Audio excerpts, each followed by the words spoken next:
அனைவருக்கும் வணக்கம். தெய்வீக பலன்கள் சேனல் சார்பாக தங்களை அன்புடன் வரவேற்கிறோம். இன்று நம் காணொலியில் காண விரும்புவது குடும்பத்தில் உள்ள பிரச்சனையை தீர்க்கும் பாரம்பூர் ஸ்ரீ கூத்தாண்டவர் கோவில் சிறப்புகளை பற்றி இந்த காணொலியில் பார்க்கலாம். வாருங்கள் காணொலிக்கு செல்லலாம். மறக்காமல் ஒரு சப்ஸ்கிரைப் செய்யவும். கூத்தாண்டவர் கோவிலானது விழுப்புரம் மாவட்டத்தில் உள்ள உளுந்தூர்பேட்டையில் கூவாகம் என்ற பகுதியில் இருக்கும் இந்த கூத்தாண்டவர் கோவில் திருநங்கைகளுக்கு மிகவும் சிறப்பு வாய்ந்தது மற்றும் குடும்பத்தில் ஏதேனும் பிரச்சனைகள், குடும்பத்தில் ஏதேனும் மின்னல்கள் ஏற்பட்டால் அதனை தீர்த்து வைக்கக்கூடிய ஒரு அற்புதமான கோவிலாக இந்த கூத்தாண்டவர் கோயில் இருக்கிறது. இந்த கோவில் இருக்கும் மூலவர் அரவான். இங்கு சித்திரை மாதம் நடக்கும் திருவிழாவில் சித்ரா பௌர்ணமி நாளானது மிகவும் விசேஷமாக கொண்டாடப்படுகிறது. மனதில் அரவானை நினைத்து கொண்டு திருநங்கைகள் தாலி கட்டி கொள்ளும் சடங்கு இந்த கோவிலில் மிகவும் விசேஷமானதாகும். இந்த சடங்கில் கலந்து கொள்வதற்கு நாட்டில் பல்வேறு பகுதிகளிலிருந்தும் திருநங்கைகள் வருவார்கள் என்பது குறிப்பிடத்தக்கது. இதனை காண ஏராளமான மக்கள் வருவதும் உண்டு. கூத்தாண்டவர் கோவிலில் திருநங்கைகள் தாலி கட்டி கொள்ளும் சடங்கானது எதற்காக நடத்தப்படுகிறது என்பதற்கான வரலாற்று கதவை இந்த கதையை தெரிந்து கொள்ள வேண்டும். மகாபாரத போர் நடந்தது நாம் எல்லோரும் அறிந்த ஒன்று. அந்த குருச்சேத்திர போரில் பாண்டவர்கள் வெற்றி பெற வேண்டுமென்றால் போருக்கு முன்னர் ஒரு உயிர் பலி கொடுக்க வேண்டுமென்ற அவசியம் ஏற்பட்டது. பொதுவாக பலி கொடுக்கப்படும் எந்த உயிராக இருந்தாலும் பரிசுத்தமாகவும் சர்வ லட்சணமாகவும் இருக்க வேண்டும் என்பது கட்டாயம். இப்படிப்பட்ட தகுதி உடையவர்களாக கிருஷ்ணரும் அர்ஜுனனின் மகன் அரவானும் இருந்தார்கள். மற்ற தர்மரோ யாருமே இல்லை. அதாவது சகாதேவன், நகுலன் யாரும் இல்லை. இந்த பரிசுத்தமான உடல் அமைப்போடு கிருஷ்ணர், அர்ஜுனன் மகன் அரவானும் இருந்தார்கள். ஆனால் போருக்கு கிருஷ்ணரும் அர்ஜுனனும் மிகவும் முக்கியம். இதனால் அரவானை பலி கொடுக்க வேண்டுமென முடிவு செய்தார்கள். இதற்கு தங்களுடைய குடும்பம் சந்தோஷமாக வாழும் என்பதற்காகவும் அவர்கள் ஒற்றுமையுடன் இருக்கவும் குடும்பம் வெற்றி பெற வேண்டும் என்பதற்காகவும் அரவான் இந்த கோரிக்கையை ஏற்றுக்கொண்டான். ஆனால் தன் பலி கொடுக்கப்படுவதற்கு முன்பு ஒரு பெண்ணை மணந்து கொண்டு ஒரு நாள் மட்டும் இல்லற வாழ்வில் ஈடுபட வேண்டும் என்றும் தன்னை பலி கொடுத்து விட்டால் குருச்சேத்திர போரை பார்க்க வேண்டுமென்றும் பூலோகத்தில் கோவில் கட்டி தன்னை வழிபட வேண்டுமென்றும் 3 கோரிக்கைகளை வைத்தார் அரவான். மற்ற 2 கோரிக்கைகளும் பரவாயில்லை. ஆனால் ஒரு நாள் மட்டும் சுமங்கலியாக வாழ்ந்து தன் கணவனை இழக்க எந்த பெண் தான் ஒத்துக்கொள்வார்? அரவானை கட்டிக்கொள்ள எந்த பெண்ணும் முன் வரவில்லை. இதனால் கடும் வேதனை அடைந்தார் அரவான். வேறு வழி இல்லை. கிருஷ்ணரே மோகினி அவதாரம் எடுத்து அரவானை மணந்து கொண்டார். மோகினியும் அரவானும் ஒரு நாள் இல்லற வாழ்வும் வாழ்ந்து விட்டனர். பின்பு அரவான் பலி கொடுக்கப்பட்டான். கணவனை இழந்ததால் நம் சம்பிரதாயப்படி விதவை கோலம் புரிய வேண்டும்.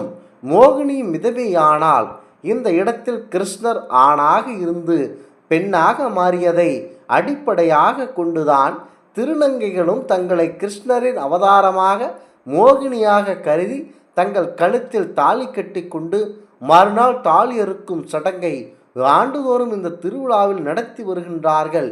இந்த சடங்கானது இந்த ஊர் மட்டுமல்லாமல் பல்வேறு ஊர்களில் இருந்தும் அனைத்து கூத்தாண்டவர் கோவில்களும் நடக்கும். குருச்சேத்திர போர் 18 நாட்கள் நடந்ததை வைத்து இந்த திருவிழாவும் 18 தினங்கள் விமர்சையாக நடத்தப்படும். உளுந்தூர்பேட்டையிலிருந்து 15 கிலோமீட்டர் தூரத்தில் அமைந்துள்ளது இந்த கூவாகம் கூத்தாண்டவர் திருக்கோவில். இந்த கோவிலுக்கு ஒரு முறை சென்று வந்தால் அனைத்து விதமான குடும்ப பிரச்சனைகளும் கண்டிப்பாக தீர்த்து வைக்கப்படுகிறது என்பது முக்கியத்துவம் புரிந்தது. முக்கியமாக திருநங்கைகளின் தெய்வமாக கூவாகம் கூத்தாண்டவர் கோவில் இருக்கிறது. இங்கு திருநங்கைகள் மட்டுமல்ல, அனைத்து மக்களும் இங்கு சென்று ஆண்டவனை வழிபட்டார் அனைத்து விதமான குடும்ப பிரச்சனைகளையும் தீர்க்கப்படும். குடும்பத்திற்காக தன்னை அர்ப்பணித்து கொண்ட அரவான் இங்கு மூலவராக காட்சி தருகிறார். இவரை ஒரு முறை சென்று வழிபட்டு வந்தால் அவருடைய ஆசியாலும் பரம்பொருள் கிருஷ்ணரின் ஆசியால் நம்முடைய குடும்ப பிரச்சனைகள் எதுவாக இருந்தாலும் அது உடனடியாக தீர்க்கப்படுகிறது என்பது ஒரு திருநங்கையின் வாழ்வில் மிக முக்கியமான தருணம் அல்லது நிகழ்வு என்றால் அது கூத்தாண்டவர் திருவிழாதான்.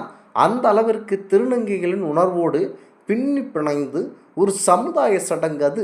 திருநங்கைகளின் சமூகத்திற்கென்றே தனித்துவமான அடையாளமாக விளங்கும் இந்த திருவிழா ஒவ்வொரு ஆண்டும் சித்திரை மாதம் பௌர்ணமி நாளன்று கொண்டாடப்படுகிறது. இந்த விழாக்கென்று ஒரு வரலாறு உண்டு. மகாபாரத்தில் பாண்டவர்களும் கௌரவர்களும் போர் மூண்டது. அந்த போரில் பாண்டவர்கள் வெற்றி பெற வேண்டுமென்றால் போருக்கு முன்பாக யுத்த தேவதையை திருப்திப்படுத்த களப்பள்ளி கொடுக்க வேண்டும் என்று முடிவு செய்யப்பட்டது.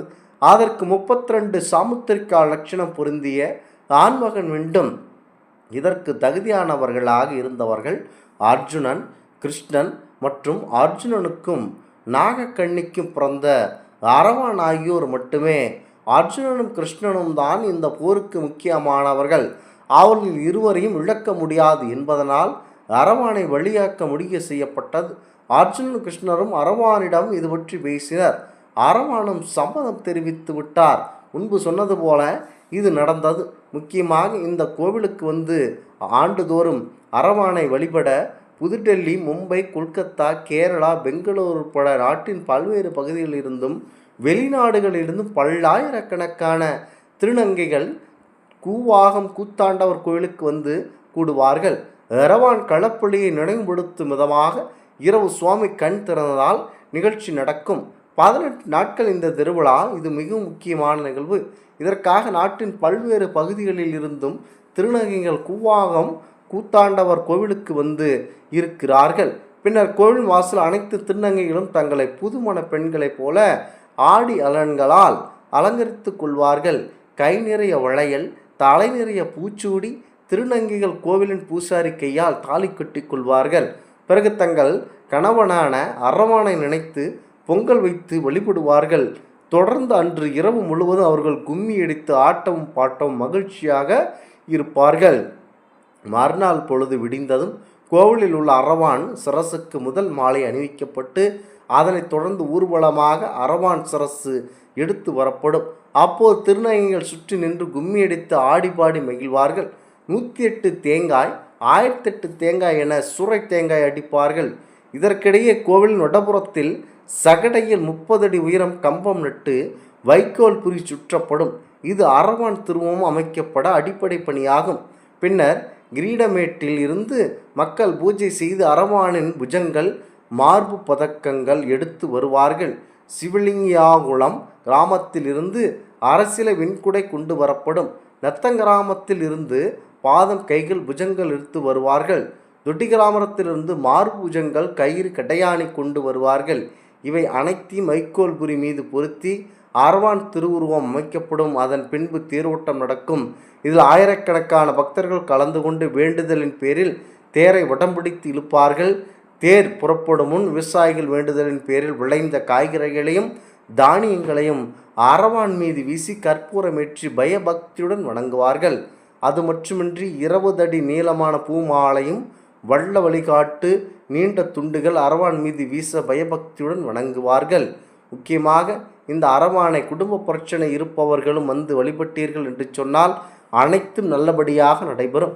இந்த ஆன்மீக தகவல் உங்களுக்கு பிடித்து இருந்தால் தெய்வீக பலன்கள் சேனலை கண்டிப்பாக சப்ஸ்கிரைப் செய்து கொள்ளவும். மீண்டும் ஒரு நல்லதொரு காணொளியில் உங்களை சந்திக்கிறோம். நன்றி, வணக்கம்.